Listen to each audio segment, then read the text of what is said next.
Pues me parece muy bien que hayas hecho esa pregunta porque, claro, hasta ahora hemos estado hablando un poquito de qué consiste el nuevo paradigma a nivel teórico, ¿no?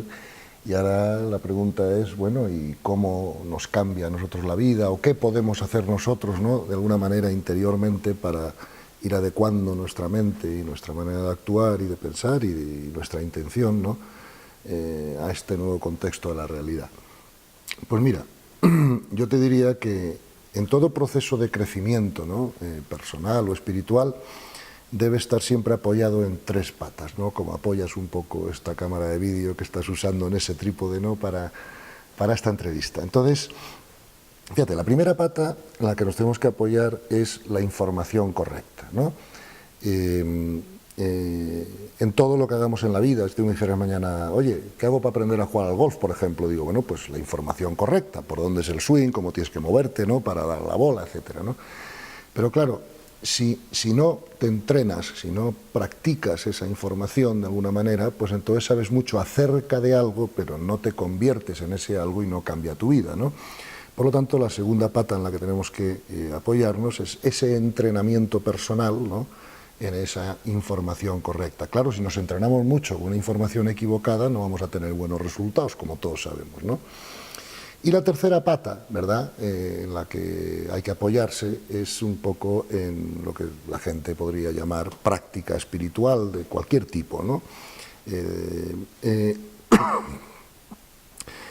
La primera pata, información correcta, hemos hablado bastante en la primera parte de la entrevista, es simplemente ver el mundo desde un contexto más amplio, que nos va a producir más paz y nos va a permitir ir resolviendo conflictos que no tenían solución en el paradigma anterior, ¿verdad? Por ejemplo, un famoso conflicto que aparentemente tenía mala solución en el paradigma anterior era el famoso tema de por qué le pasan cosas malas a gente buena. Con este nuevo contexto quedaría totalmente resuelto, porque tendríamos que ver que no le pasa nada malo a nadie, ¿no? Porque nada es malo para el alma.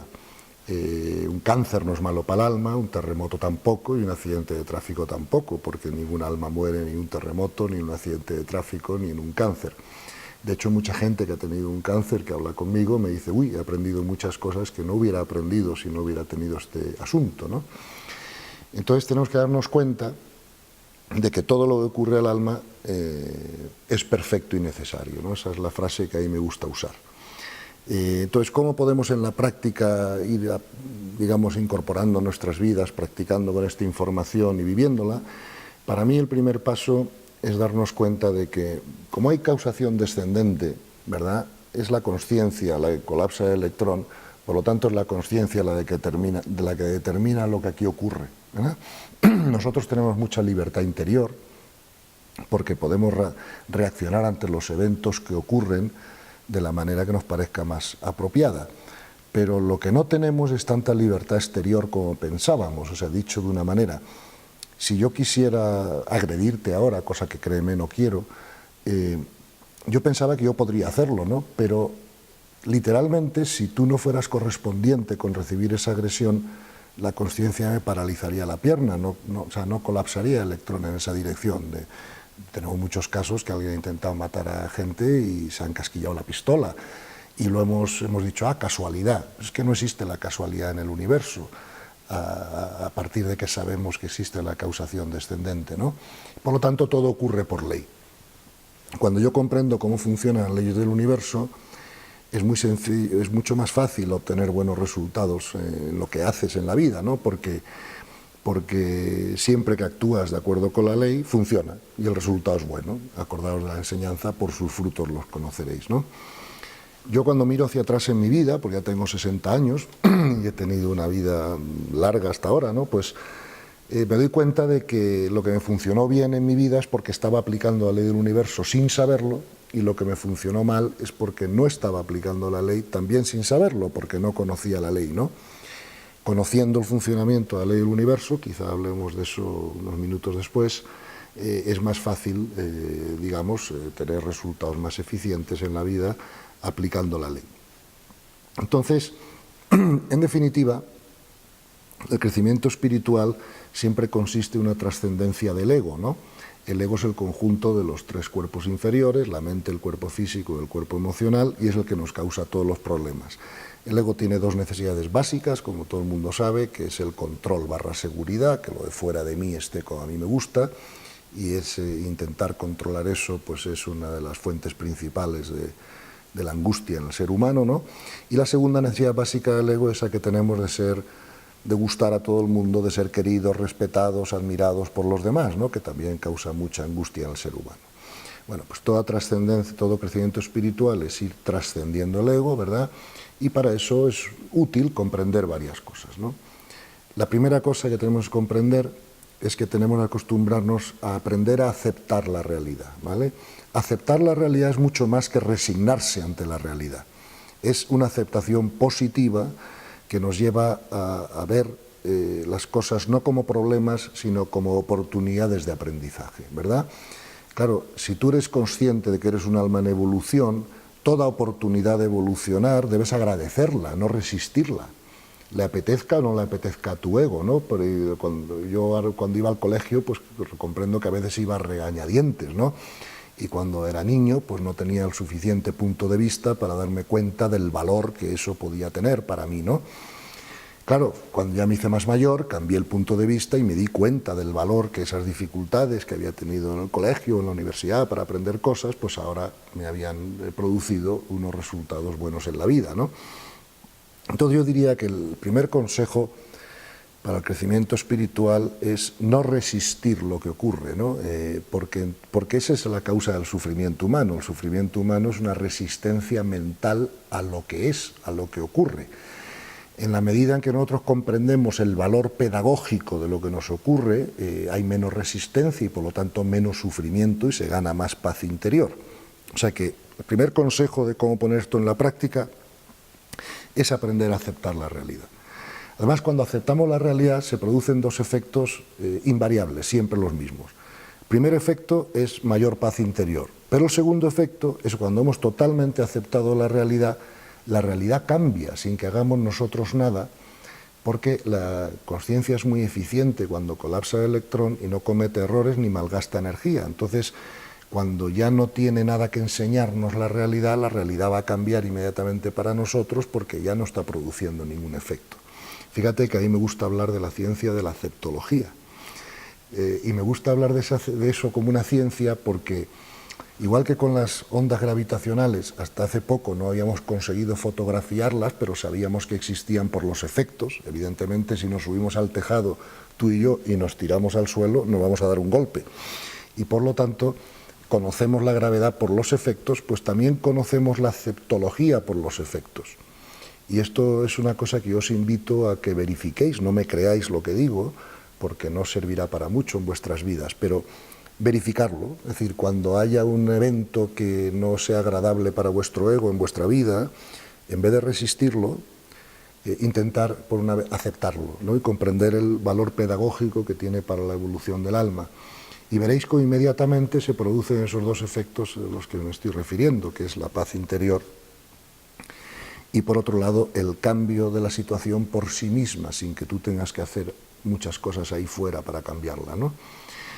Otro consejo importante, ¿no? Para poder aplicar este paradigma en nosotros y para que podamos ser más eficientes en nuestro crecimiento espiritual, a mí me gusta llamarlo la mejor gestión del pensamiento, ¿no? Fíjate que desde que conocemos la causación descendente hemos comprendido que el pensamiento tiene una enorme influencia, ¿no?, en el mundo físico. Fíjate que están diciendo ahora muchos de los científicos que el pensamiento físicamente cambia la fisiología del cerebro, ¿no? Con lo cual tenemos que darnos cuenta de que el cambio de los pensamientos que tenemos en nuestra mente pues tiene un impacto importantísimo en nuestra vida, ¿no? Entonces, ¿qué podemos hacer con el pensamiento para tener una mejor gestión? Bueno, pues podemos hablar de tres consejos prácticos al respecto, ¿no? La primera idea es, tenemos que aprender a desmaterializar el pensamiento, ¿verdad? Es muy difícil tener el pensamiento metido en la materia, en lo material todo el día y desde ahí intentar trascender, ¿no? Casi provoca una esquizofrenia más que otra cosa. Entonces tenemos que aprender a situar más nuestro pensamiento en ese mundo espiritual, real, que ahora ya es obvio para nuestras mentes y que no hay que abandonar la racionalidad para poder hacer eso, ¿no? Esa desmaterialización del pensamiento nos va a dar inmediatamente mucha paz y mucha eficiencia en el crecimiento, porque va a provocar también, una vez más, menor resistencia, ¿no? La segunda cosa que podemos aprender a hacer con el pensamiento, que la apuntábamos antes, es despolarizarlo, ¿verdad? Cuando yo pienso en términos de bien y mal, de justicia e injusticia, de luz y oscuridad, eso da mucha menos paz que pensar en un pensamiento menos despolarizado, ¿no? Donde pienso en el bien y la ausencia del bien, pero no el mal, que no existe como tal, o pienso en la luz y la ausencia de luz, pero no en lo opuesto, que es la oscuridad, ¿no? O justicia o injusticia. No hay injusticia en el universo, solo hay correspondencia. La injusticia es aparente solo en nuestra mente, pero no en la realidad. El universo hace una perfecta justicia, como todos sabemos, a través de la ley del karma o de la ley de las consecuencias naturales de los errores, ¿no? Y no tenemos que preocuparnos nosotros de hacer justicia, ¿no? Entonces, todo lo que sea despolarizar la mente nos va a llevar a un proceso de crecimiento más eficiente. Y otro consejo práctico en la gestión del pensamiento que podemos ofrecer es la capacidad de aprender a colocarnos como testigos de nuestro pensamiento, ¿verdad? En vez de sujetos del pensamiento. Yo no soy mi mente, yo tengo una mente que puedo usar como una herramienta, pero yo no soy mi mente, yo soy el que puede colocarse de testigo de la mente, ¿no? Y esa capacidad está en el alma, no en la mente, porque nada puede ser testigo de sí mismo, ¿no? Sin un poquito de separación. Entonces, podemos comprobar rápidamente cuando conseguimos hacer esas tres cosas con el pensamiento, que es desmaterializarlo, despolarizarlo y aprender a ponernos como testigos, la sensación de paz interior aumenta mucho en nosotros. Claro, la paz interior es importantísima para la eficiencia del crecimiento, porque cuando no hay paz interior, el ser humano gasta mucha energía en el conflicto interno, y esa energía entonces no está disponible para el crecimiento. Fíjate que si tú y yo corriéramos un maratón mañana, probablemente ya con nuestra edad nos cansaríamos mucho al terminar y necesitaríamos 2 días de recuperación, pero en 2 días podríamos recuperarnos. Pero si tienes un gran conflicto interno, a lo mejor tardas años en recuperar la energía, ¿no? Y para que podamos convertir nuestro proceso de crecimiento personal y espiritual en algo más eficiente, ¿no? Serían algunos de los consejos prácticos que se podrían dar a la luz de esta información, ¿no? El ser humano ha demostrado en la ciencia que tiene varios cuerpos, como sabes, ¿no? Tenemos el cuerpo físico, que es donde podemos experimentar las sensaciones. Tenemos el cuerpo emocional, que es donde experimentamos las emociones, no en el cerebro, como se pensaba antes. Ese cuerpo lo llama la ciencia cuerpo emocional o cuerpo vital, y es un cuerpo energético que nos rodea, y lo único que hace el cerebro es regularlo, porque realmente son 7 cuerpos, los famosos 7 chakras, pero el cerebro medio lo regula para que tengamos un solo input y no 7, ¿no? Luego tenemos el cuerpo mental, ¿verdad? Y luego tenemos el alma, ¿verdad?, que es el cuerpo espiritual. Hasta ahí llega la ciencia. Bueno, los místicos, los sabios de la antigüedad siempre añadían un 5.º cuerpo, pero la ciencia no ha llegado ahí, que es el cuerpo de gloria o gracia, o llámalo como quieras, ¿no? Entonces fíjate que, hombre, la contestación sería, para que un hombre pueda ser eficiente en su crecimiento espiritual, por lo tanto, en su crecimiento personal, pues tienen que estar bien integrados y bien cuidados todos los cuerpos, ¿no? Pero sí es verdad que realmente el cuerpo que distingue al ser humano de los animales es el cuerpo mental. Compartimos con los animales el cuerpo físico y el cuerpo emocional, como sabéis. El cuerpo físico con todos los animales y el cuerpo emocional con los animales más avanzados. Por lo tanto, lo evolutivo del ser humano es el cuerpo mental. Y en ese cuerpo mental es donde se produce el desarrollo espiritual, ¿verdad? Porque es donde podemos comprender, ¿verdad?, las verdades del universo, las verdades espirituales, e incorporarlas al archivo de información del alma, ¿no? Ten en cuenta que habíamos dicho antes que todo el universo está compuesto de energía más información. Entonces es fácil comprender que el ser humano, como en sus cuerpos, es energía. Fíjate, dijo Einstein, mal llamamos materia a la energía de lenta vibración que puede ser percibida por nuestros sentidos. No existe la materia, decía Einstein, ¿no? Por lo tanto, podemos comprender que el cuerpo humano está compuesto de varios cuerpos energéticos que tienen distinta velocidad de vibración. El físico más lento, por eso lo llamamos materia, y todos los demás cuerpos emocionales, mentales y el alma son sutiles, espirituales, vibran más rápido, ¿verdad? Entonces, si eso es así, tú me podrías preguntar, ¿y dónde está la información en el ser humano? ¿Cómo funciona? Y tenemos que ver que cada cuerpo tiene su archivo de información, todo está hecho de energía más información. Tenemos un archivo de información que le llamamos archivo genético, que es el que determina que este vestido del alma que tengo ahora pues sea un cuerpo masculino y no femenino, o que sea alto o bajo, o calvo o no, o moreno o rubio, ¿no? Eso lo sabemos todos. Y sabemos que tenemos otro archivo de información que va ligado al cuerpo emocional y mental, que lo llamamos el archivo de personalidad. Esos dos archivos tienen dos características comunes. Son corruptibles. Es decir, si yo bebo 5 botellas de whisky todas las noches, puedo acabar cargándome el archivo genético de una cirrosis, y el cuerpo, digamos, el archivo de personalidad también es corruptible, porque si yo dejo que aniden en mi mente muchos pensamientos negativos, pesados, ¿verdad?, durante mucho tiempo, pues voy a acabar perjudicando ese archivo de información y puedo acabar, por ejemplo, con una depresión o algo similar. Sin embargo, el tercer archivo de información que tiene el ser humano es el que va ligado al alma, ¿verdad? Y a eso los expertos lo llaman el archivo de consciencia. Y ese archivo tiene dos características que no tienen los otros dos.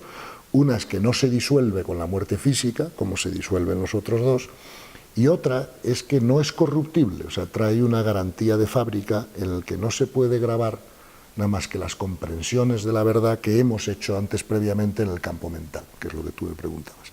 Por eso, para el ser humano, la evolución espiritual debe centrarse en el campo mental, ¿verdad?, que es donde se puede realizar.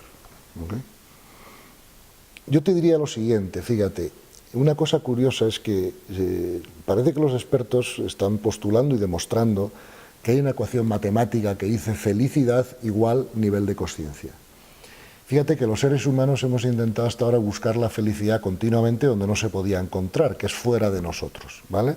Fíjate, incluso cuando vas a muchas bodas, ¿no?, siempre se dice, y tú tienes que hacer feliz a ti y el otro al otro, ¿no?, cuando eso es un gran error, porque solo uno puede hacerse feliz a sí mismo, ¿verdad? Entonces, tenemos que aprender el hecho de que la felicidad solo se puede encontrar dentro y no fuera. Depende de nuestras actitudes y de nuestro contexto para interpretar la realidad más que de las circunstancias externas. Por lo tanto, felicidad igual a nivel de consciencia. Si queremos ser más felices, tenemos que elevar más rápidamente nuestro nivel de consciencia.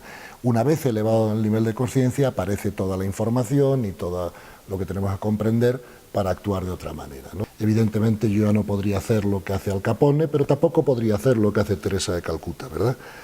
Y ahí estamos, cada uno en nuestro rango, pues intentando hacer las cosas lo mejor posible. Claro, ¿qué efecto tiene esto en nuestras vidas cuando se comprende y se practica? Pues el principal efecto es un gran aumento de la paz interior y por lo tanto de la felicidad personal. Y además, fíjate que cuando la gente piensa en la paz interior, la gente piensa en todos los efectos positivos que eso trae, que son conocidos: la ausencia de estrés, la ausencia de angustia, el mejoramiento del sistema inmunológico, la mayor claridad de pensamiento, la mayor capacidad de servicio, una energía vital más alta. Todo eso es verdad, esos son los efectos de la paz interior. Pero hay otro efecto que es menos conocido y al que se le da menos importancia, pero tiene mucha. Y es que la paz interior es la puerta de entrada de las facultades superiores de la consciencia, ¿verdad? Fíjate que los expertos dicen que la consciencia se puede manifestar en el mundo de la forma en 3 bloques, ¿no? Y hablan de la consciencia simple, que es la que tienen los animales, hablan de la consciencia del yo, que es donde operan la mayor parte de los seres humanos en la actualidad, que es la que va ligada al lenguaje, al procesamiento secuencial, etc. Pero nos presentan un tercer bloque de consciencia disponible para el ser humano que los expertos llaman de 3 maneras: consciencia cósmica, consciencia universal o consciencia mística, ¿no?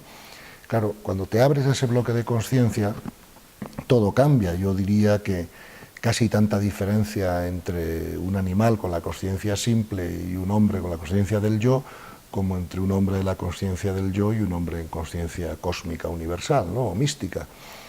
Entre otras cosas porque ese tercer bloque de consciencia hace que sea casi innecesario el procesamiento secuencial. Es decir, existe una aprehensión con H directa de la información o del conocimiento, y luego el proceso secuencial solo se usa para explicarla, pero no para adquirirla, ¿no? Y por lo tanto es una conciencia que ve todo de manera diferente, comprende la perfección de la creación, y es otra manera de experimentar y vivir la vida, ¿no? Y hace falta que más número de seres humanos entren en ese bloque de conciencia para provocar un cambio, ¿no?, por contagio, ¿no?, en el resto de la humanidad. La única manera de entrar en ese bloque de conciencia es a través de la paz interior, porque no es algo que se pueda intentar conseguir, sino que es más bien algo que aparece cuando ya no hay interferencia, ¿no? Fíjate que en mis conferencias yo suelo decir que, claro, los días nublados no podemos ver el sol, pero no es que el sol no esté ahí, es simplemente que las nubes nos lo impiden, y es mucho más fácil apartar las nubes que ir a coger el sol con una cuerda y traerlo aquí abajo, ¿no?, por debajo de las nubes para verlo. Entonces, esas nubes que impiden el desarrollo de este bloque de conciencia ahora mismo en muchos seres humanos son, pues, esos conflictos internos, el que la mente esté continuamente actuando, que no consigamos pararla, ¿no? Y todas esas interferencias que tenemos hacen que no llegue esa energía de más alta vibración a la que podemos tener acceso, pero que nuestro propio estado interior está bloqueando, ¿no? Y por eso la importancia de la paz interior, ¿no?, porque sin eso es muy difícil que podamos ir entrando en ese tercer bloque de conciencia. Pero, sin embargo, ese tercer bloque de conciencia es una necesidad evolutiva para nuestras almas. Y, por lo tanto, mientras no lleguemos ahí, de alguna manera tendremos que volver al colegio, ¿no? Y, bueno, pues hay veces que cuando ya estás al final del colegio, pues a uno le apetece ir a la universidad, ¿no? y seguir creciendo más rápido, ¿eh? Eso me pasó a mí cuando era un chico joven, y por eso adelanté un curso escolar en verano, ¿no?, para llegar antes a la universidad. Por lo tanto, comprendo que una vez que tengamos más claro el mapa evolutivo, ¿no?, que los niveles de conciencia nos lo expliquen perfectamente, y comprendamos que este tercer bloque de conciencia es una necesidad evolutiva que el alma tiene que conseguir antes o después, habrá muchos seres humanos dispuestos a adelantar un curso en verano. Y esa es mi esperanza, ¿no? No es un proceso fácil porque, claro, todo lo importante en la vida no suele ser fácil, ¿no? Pero es un proceso necesario y, por lo tanto, se convierte en mucho más fácil una vez que cambias adecuadamente el contexto en tu mente y empiezas a comprender que la realidad, o sea, la vida, no es lo que te habían contado, ¿no?, y que el ser humano tampoco es lo que te habían contado. Y entonces se convierte en más fácil. Hombre, tiene de difícil el hecho de que siempre que uno se abre a una nueva manera de pensar o de ver la vida, al principio siempre da mucho miedo, ¿no? Ya sabes que el miedo es lo contrario al amor, no el odio, ¿no? Y entonces el miedo es el problema fundamental de todo el conflicto del ser humano, ¿no? Da miedo porque, claro, al principio te encuentras en un terreno muy desconocido, ¿no? Y hasta que empiezas a familiarizarte, ¿no?, con los asuntos, pues da un poco de cosa. Lo que tiene de bueno es que en cuanto se produce el más pequeño cambio de contexto en la mente o el primer paso hacia intentar vivir en esta dirección, asombrosamente los resultados son muy rápidos. Y entonces eso te anima a seguir, ¿no? Claro, fíjate, el cambiar el contexto en la mente suele ser más fácil, ¿verdad? Porque, claro, la gente que tiene una cierta inteligencia, pues ante una serie de datos o de hechos, pues no va a poder opinar de manera diferente, ¿verdad? Tú imagínate qué pasaría hoy si cualquier filosofía, religión, lo que fuera, nos dijera, como la Tierra es plana, y siguiera, no, mire usted, ya a partir de que diga usted que la Tierra es plana, yo ya no sigo escuchando, no sé si me explico, ¿no? Entonces, ahora tenemos mucha más información sobre parecida que la Tierra no es plana, que va a hacer que se una más la humanidad porque no van a poder pensar de manera diferente, ¿no?, ante ciertos hechos. Lo que es más difícil es el entrenamiento, ¿no?, porque una vez que tu mente ha comprendido unos nuevos contextos y unas nuevas realidades, claro, ahora viene el proceso de desmontaje, por así decirlo, de una serie de patrones no muy arraigados que todos hemos tenido como fruto de haber visto la vida de otra manera durante tantos años, ¿no? Y esos patrones llevan un tiempo, ¿no?, para disolverse, ¿verdad? Entonces, fíjate que ante esto se han ofrecido dos distintas soluciones, ¿no? La solución más usada, de alguna manera, está basada en la idea del psicoanálisis, ¿no?, donde parece ser que el ejercicio más útil es intentar sacar a la luz, ¿no?, esos patrones que cada uno tenemos, que a veces están escondidos en el subconsciente, como te dirían los especialistas. Y al sacar a la luz, pues podemos verlos y por lo tanto sanarlos, ¿no? A mí me parece que es un método que puede funcionar, lo que pasa que me parece que es un método un poco largo e ineficiente, entre otras cosas porque mientras esos patrones se sacan a la luz, pues los estás energizando de alguna manera, ¿no? Y a veces pues es muy difícil, ¿no?, saber cuáles son todas las causas, ¿no?, por las que una persona tiene un patrón que tiene que resolver, porque puede venir desde vidas pasadas hasta traumas de la infancia o de la vida propia, hasta destinos del alma que tienen que trascender, y es muy difícil ver todos los factores, ¿no?, que están, digamos, actuando en ese momento sobre esa dificultad. Yo ante este problema estoy proponiendo otro método que creo que es más rápido. Yo, por llamarlo de alguna manera, lo llamo el método de la aspiradora, ¿verdad? Porque claro, tú imagínate que venimos aquí con una bolsa llena de confetis, de papelitos pequeños, estos de fiesta, ¿no? Se me pincha, se me caen todos al suelo. Claro que yo puedo coger uno a uno, ¿no? Pero tardaré 2 horas y acabaré deslomado. Mientras que si tengo una aspiradora en casa, pues traigo la aspiradora y lo saco todos para afuera, ¿no? Si nosotros somos capaces de mantener nuestra mente en pensamientos de alta vibración, si desmaterializamos la mente, si conectamos la mente con las realidades espirituales, esa alta vibración va a influir sobre la baja vibración de una manera muy rápida. Y vamos a darnos cuenta que muchos patrones que teníamos antes de repente desaparecen y nos hemos dado cuenta cómo se ha hecho, porque no hemos hecho nada en concreto para que desaparezcan esos patrones. Simplemente el contagio, ¿verdad?, de esa energía más alta vibración hace que se diluyan como un azucarillo en un café. Me parece un método más rápido, ¿verdad?, de menos gasto de energía y aprovechándonos de los nuevos conocimientos, ¿no? Y es el que estoy intentando aconsejar en este sentido, ¿no? Es verdad que lleva un tiempo, ¿verdad? Porque claro, es como si tú me dijeras, Gonzalo, quiero aprender a jugar al golf, lo hablamos antes, ¿no? Claro, yo puedo tardar 2 horas en explicarte cómo es el swing, pero luego tú tienes que ponerte ante una bola y ser capaz de bajar esa información a todo tu cuerpo y pegar tú a la bola, ¿no? Ese entrenamiento lleva un poquito más de tiempo, pero es muy rápido una vez que se comprende la información, ¿no?, adecuadamente, porque, fíjate, suelo decir en mis conferencias que en la Edad Media, cuando venía la peste bubónica, todo el mundo se contagiaba y por eso había tanta mortalidad. No se habían descubierto las bacterias y, por lo tanto, no sabíamos cómo se producía el contagio, ¿no? Cuando se descubrieron las bacterias y se comprendió cómo se producía el contagio, pues claro, el problema de las epidemias bajó, porque se hace una cuarentena, tienes muchos métodos de ataque, ¿no?, ante el problema, y el conocimiento pues te lleva a tener unos resultados mejores, ¿no? Claro, cuando yo era un hombre más joven, yo no tenía ni idea de que la energía, que yo era un ser energético, que yo emito energía, y que esa energía actúa ahí fuera como las bacterias, es contagiosa. Y además luego, después de actuar ahí fuera, me vuelve a mí, ¿no? Fíjate que claro, yo nunca pensé cuando era un niño, oye, si le pego un grito a alguien, ahí se acabó la cosa, pensaba yo, en todo caso será un problema el que recibe el grito, pero a mí ya no me pasa nada más, y eso no es así. Cuando yo pego un grito a alguien, a mí van a pegar 50 gritos después, de alguna manera u otra, porque esa energía interactúa y vuelve, ¿no? Entonces, el hecho de que hayamos comprendido mejor cómo funciona la energía, los efectos que tiene, ¿no?, y cómo existen energías de distinta vibración que tienen distinta información, pues también va a hacer que se facilite, ¿no?, este proceso, por así decirlo, de entrenamiento, ¿no?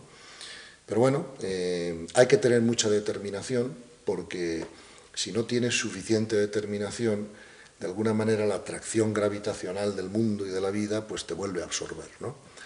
Y ten en cuenta que vamos a tener que aprender a vivir la vida más como espectadores que como sujetos, ¿no? Y eso lleva un tiempo de entrenamiento, pero es mucho más rápido que ninguna otra técnica que hayamos tenido hasta ahora desde mi punto de vista para producir ese efecto. Pues mira, con lo que sabemos hoy, yo creo que la mejor manera de ayudar a alguien que esté sufriendo mucho, que esté en una crisis importante, es empezar por el principio, decirle, mira, quizá estés sufriendo tanto con estas situaciones porque quizá no has comprendido bien, ¿no?, quién eres tú y para qué estás aquí, ¿verdad? Yo creo que inmediatamente, en cuanto las personas comprenden con suficientes datos, obviamente, ¿no?, que son un alma y que están aquí para crecer espiritualmente, inmediatamente las situaciones de la vida que antes les hacía sufrir tanto empiezan a tener mucho menos efecto sobre él, ¿no? Una vez que una persona comprende algo, ese algo ya no te hace sufrir. Yo diría que el sufrimiento es una resistencia mental a lo que ocurre. Y tengo resistencia mental porque no comprendo cuál es el valor de lo que ocurre. Y como lo que ocurre no es agradable a mi ego, pues entonces lo resisto. Un ejemplo tonto sería este, ¿no? Yo tengo 6 hijos y 11 nietos. Y a veces mis hijos, pues claro, el niño pequeño hace una trastada y lo castigan un poquito, ¿no?, a lo que sea, ¿no?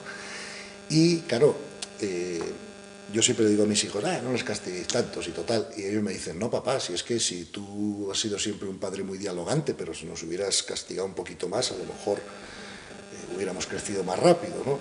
Y yo le digo, hombre, mira, qué curioso esto que me dices, porque cuando tú tenías 9 años yo te castigaba, te ponías fatal, y te cogías unos enfados impresionantes. Solo ahora que tú tienes hijos, que has crecido y que has cambiado el punto de vista, eres capaz de darte cuenta del valor de esos pequeños castigos que tenías cuando era niño, ¿no? Bueno, lo mismo te digo con la gente en la vida, ¿no?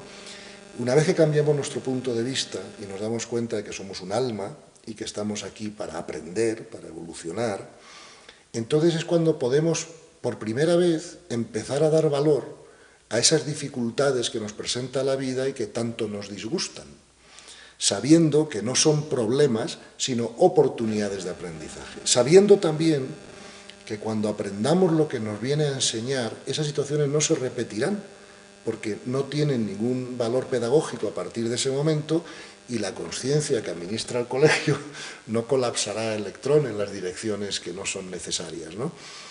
Entonces, tú mismo y cualquiera nos podemos dar cuenta rápido que si nos vemos como almas que estamos creciendo y aprendemos a identificarnos con el alma y a vivir la vida desde el alma, todos los problemas que son tan importantes para el ego dejan de serlo y se ven más como oportunidades de crecimiento que hay que agradecer, ¿verdad? Por ejemplo, algo que a la gente le cuesta mucho superar habitualmente es, por ejemplo, la pérdida de un ser querido, ¿no? Y yo te diría que el problema de superar eso es que no comprendemos qué está ocurriendo, ¿vale? Para empezar, tenemos que afirmar que según este nuevo paradigma la muerte no existe, porque lo único que muere son los cuerpos inferiores del ser humano, pero no los cuerpos superiores, ¿no? Y entonces yo voy a ser yo muy por toda la eternidad, o sea, tenga los vestidos que mi alma tenga, mi alma sigue existiendo y tengo la sensación de yo soy en mi alma, y el alma tiene facultades concretas, como por ejemplo la facultad de comprender y de experimentar. Entonces, la visión que tengamos hace muy diferente nuestra reacción a un evento, ¿no? Por ejemplo, si un ser querido muere en un accidente de tráfico, yo puedo pensar, hombre, ningún alma muere en un accidente de tráfico, este alma acaba el colegio, han determinado en las dimensiones superiores que el curso ya estaba hecho por la razón que sea y se ha ido para su casa, ¿no?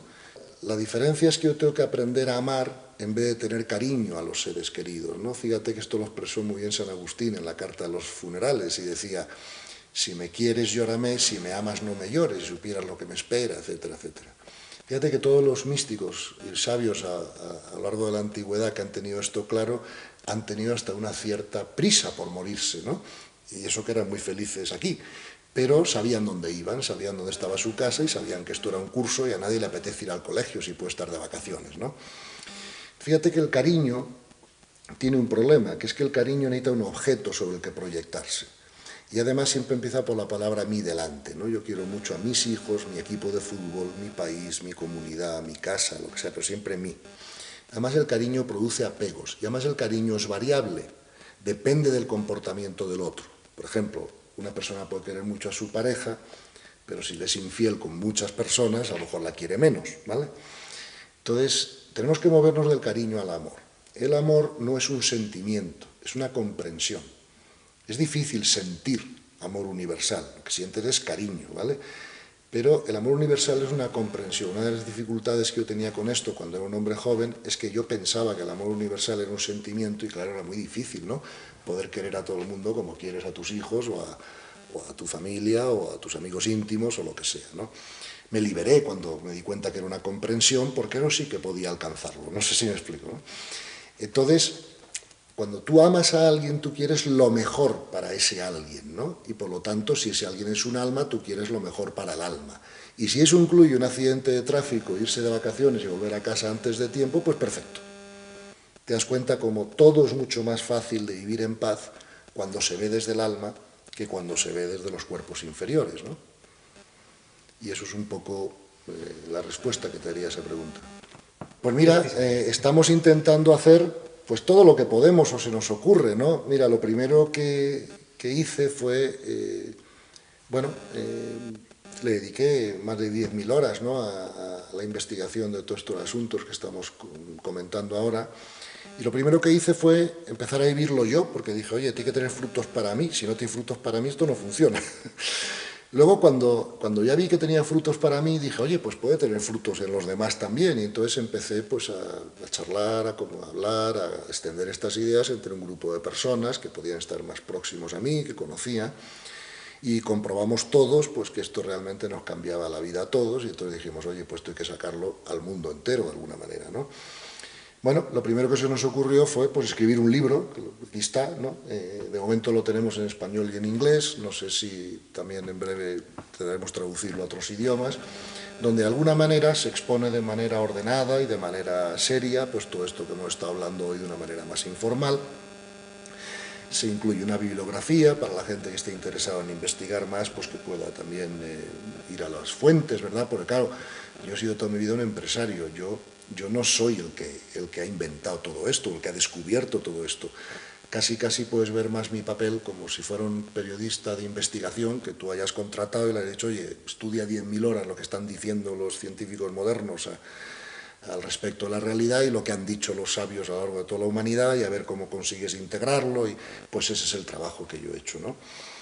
Bueno, hemos montado una fundación que se llama Fundación para el Desarrollo de Consciencia, tiene una web y en esa web pues hemos escrito muchos mini libros, ¿no? También sobre distintos temas concretos, por ejemplo, aprender a no sufrir, aprender a aceptar, aprender a gestionar la mente, las leyes del universo, ¿verdad? O sea, toda esta información dividida en 50 mini libros, en 15 mini libros que a lo mejor es más fácil a la gente leer o comprender, ¿no?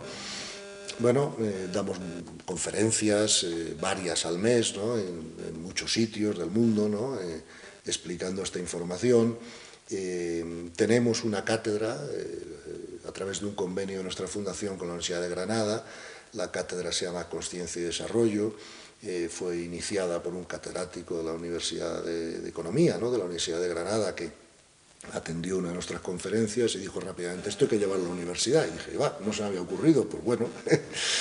Luego también tenemos algunos proyectos de investigación muy serios que están comenzando, ¿no? En distintas también universidades, por ejemplo en Emory, en Estados Unidos, donde queremos hacer un proyecto que va a involucrar a varios profesores y pensadores sobre este tema para poder escribir cosas alrededor de la información del libro, ¿no? y poder ir profundizando y analizando más en detalle muchas de estas cuestiones.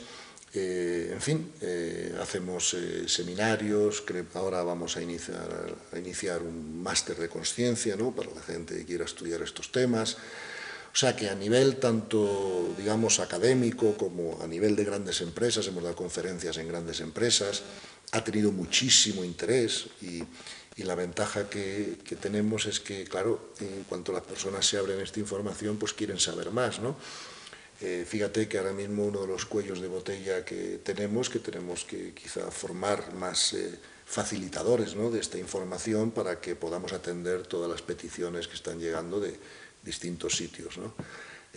Bueno, se han ofrecido montar cátedras hasta en China, quiero decir, esto está interesando al mundo entero y bueno, a ver si podemos contar con más medios y ¿no? Para poder atender todos los proyectos que se nos están presentando. Hay mucho interés, por ejemplo, en la OEA, ¿no? de empezar a explicar estos temas pues, desde Alaska hasta Argentina, ¿no? Y bueno, haremos lo que podamos, según los medios que tengamos, pero vemos que esta información está causando unos efectos extraordinarios. Por ejemplo, en la cátedra de Granada ya han pasado más de 1000 alumnos, físicamente están reventando las redes sociales, ¿no?, del interés que esto ha tenido. Muchos de ellos han querido traer hasta sus familias a clase, ¿no? O sea, están produciendo dinámicas que son muy agradables, muy interesantes. Hemos firmado un convenio con la Universidad de Málaga para también dar cursos y seminarios y conferencias sobre estos temas. Nos lo están pidiendo otras universidades de España. Y entonces, cuando tengamos más posibilidad, ¿no?, aumente el número de gente que puede explicar estas cosas, pues iremos acometiendo todas las peticiones que estamos teniendo. Ahora vamos a sacar otro libro, ¿no?, más dedicado al mundo empresarial, sobre liderazgo, consciencia y empresa, con alguna de estas ideas novedosas. Lo tenemos ya muy terminado y creo que en breve saldrá al mercado. Y bueno, vamos a ver si tanto en el mundo académico como en el mundo empresarial pues podemos ir introduciendo alguna de estas ideas para que a su vez ellos vayan cambiando su manera de hacer, vayan cambiando el mundo y todo vaya mejorando.